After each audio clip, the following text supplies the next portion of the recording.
দেখতে তো লোকটা জুতা পরে আছে, জিন্স পরে আছে, জ্যাকেট পরে আছে, দেখতেও খুব মানে একদম সুন্দর।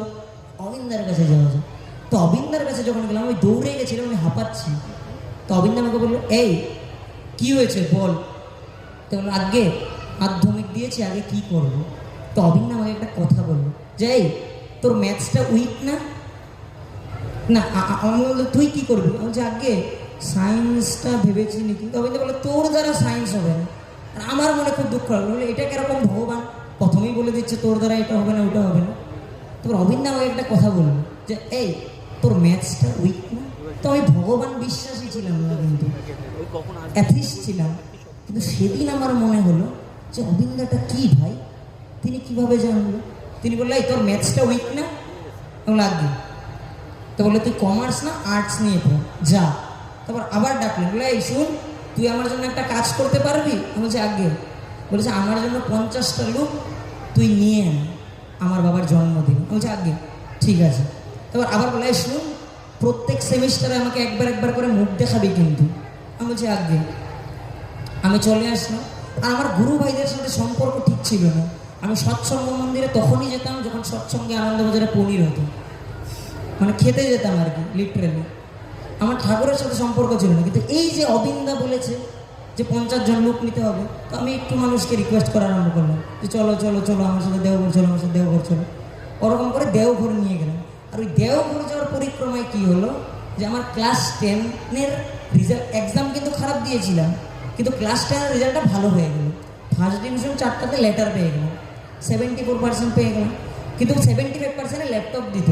তো মনে মনে বলছি যে ভগবান কাজ করলো, কিন্তু আরেক পার্সেন্ট দিতেই পারতো, ল্যাপটপটা দিল না। ঠিক আছে, 75 হয়ে যেত। তো ওরকম করে দেওঘর গেলাম 50 জন লোককে নিয়ে। তো তারপর একটা খুব ভালো কলেজে আমার অ্যাডমিশন হয়ে গেল, রঞ্জিত শর্মা একাডেমি জুনিয়র কলেজ, মঙ্গলদয়ে আছে। তারপর আমি ভগবানকে ভুলে গেলাম কিন্তু, যে হয়ে গেছে, অবিন্দা চমৎকার করে দিয়েছে, কাজ করে দিয়েছে, ব্যাস শেষ। এইবার আমি নিজের মতো করে করি। আর আমার সর্বপ্রথম সমস্যা কি এসেছিল জানেন? রঞ্জিত শর্মা একাডেমিতে গিয়ে যেখানে টাই বানতে হতো, গলায় টাই। আর আমি ছিলাম সরকারি স্কুলের ছাত্র। তো আমি ইউটিউবে ডালতাম যে টাই কেসে বানতে হয়, বানতাম টাই, হয়ে যেত শিবের গলার সাপ। ঠিক আছে। তারপর কি হলো, যে রঞ্জিত শর্মাটা খুব হাই সোসাইটির ক্লাসের লোক ছিল, তারা খুব ইন্টেলেকচুয়াল ছিল, ইংরেজিতে কথা বলতো, ভালো পড়াশোনা জানতো। কিন্তু আমি আমার আসামের ক্যাপিটাল যে গুয়াহাটি, এটাও জানতাম না, বা আসামের মুখ্যমন্ত্রী যে ওই সময় সর্বানন্দ সোনোয়াল আছে, এটাও জানতাম না। তো আমার সাথে গ্রুপিজম আরম্ভ হলো, যে ক্লাসের ছেলেপেলেরা, মেয়েরা আমার সাথে মিলামেশা বন্ধ করলো। আমার টিচাররা আমাকে এই টিকিং করা আরম্ভ করলো যে তোমার এই হয়েছে, সেই হয়েছে। আমি আস্তে আস্তে ক্লাসে যাওয়া বন্ধ করলাম। তারপর আমি মোবাইল অ্যাডিকশানে চলে গেলাম, যে এমন আমার দিন যেত আমি 24 ঘন্টা ফোন দেখছি, জলও খাচ্ছি না। তো এমন করে করে একদিন প্রায় 4 দিন না 5 নম্বরের দিন চলে আসলো, যে আমি মোবাইলে দেখে যাচ্ছি, জলও খাচ্ছি না, কিছু খাচ্ছি না। আর আমি আকাশের তারা দেখছি, বিছনার চাদর দেখে ভয় পেয়ে যাচ্ছি, এই হয়ে যাচ্ছে, সেই হয়ে যাচ্ছে প্রথম। তো আমাকে ডাক্তাররা বললো যে তোমার মেন্টাল প্রবলেম আছে, মানে তুমি পাগল হয়ে গেছো। আর একটা আমি কাণ্ড করেছিলাম, যে বিয়ারের বোতল দিয়ে প্রিন্সিপালের ক্যাবিন মানে ভাঙে দিয়েছিলাম, তার জন্য আমাকে কলেজ থেকেও রেস্ট্রিকেট করে দিয়েছিল। তো তখন এমন একটা সময় যে আমাকে কলেজ থেকে রেস্ট্রিকেট করে দিয়েছে, প্লাস আমাকে ডাক্তার বলছে তুমি পাগল, তোমার মেন্টাল প্রবলেম আছে, তুমি এই ওষুধ খেতে হবে, সেই করতে হবে, পড়াশোনা করতে পারছি না, মা বাবাকে বলতে পারছি না, জীবনে এমন দশা হয়ে গেছে। তারপর আমার মনে পড়লো যে আমারও দাড়িওয়ালা একটা ভগবান দেওঘরে বসে আছে। আমি অবিন্দার কাছে গেলাম, অবিন্দাকে 1 দিন খুঁজলাম, 2 দিন খুঁজলাম, 3 দিন খুঁজলাম, অবিন্দা নেই। তারপর দুলনা একটা আছে না, যেখানে আমরা পূজনীয় মাকে প্রণাম করি, সেই দুলনা আছে না, তো সেই দুলনার পরে আমি বসে নাম করলাম সকাল থেকে, যে অবিন্দা অবিন্দা, অবিন্দাকে পেতে হবে, অবিন্দাকে পেতে হবে। তো অবিন্দা দুপুরে ভাত খেয়ে হাত ধুতে আসলো।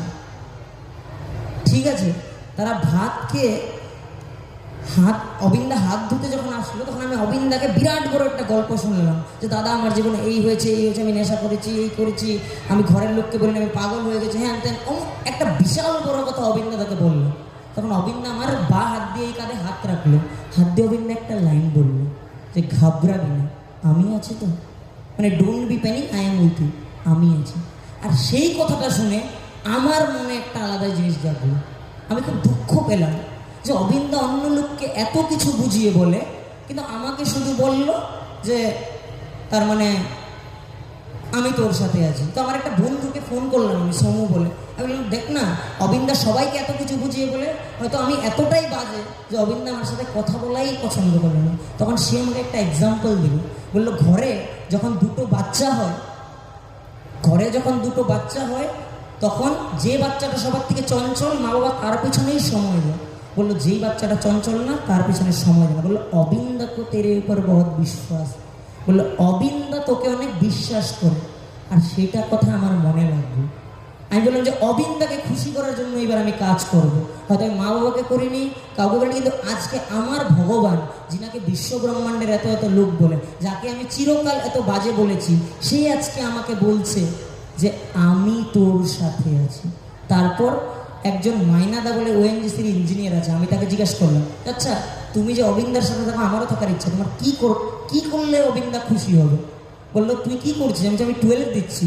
বলছে তুই যদি 12টা ভালো রেজাল্ট নিয়ে পাশ করিস তাহলে অবিন্দা খুশি হবে।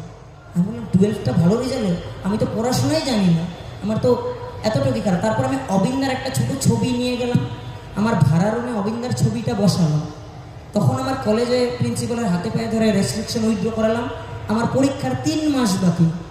যখন আমার বন্ধুরা বলছে যে আমার বই পড়া শেষ হয়ে গেছে, আমাকে বই খুঁজতে লেগেছে 3 দিন, বইয়ের উপরে ধুল ঝাড়তে লেগেছে 2 দিন। আর যখন কলেজে পরীক্ষা শেষ হয়ে গেছে, তখন কলেজের পাতা হয় না, আমরা স্কেল দিয়ে যেটাকে ছাঁটাই করি, আমি সেটা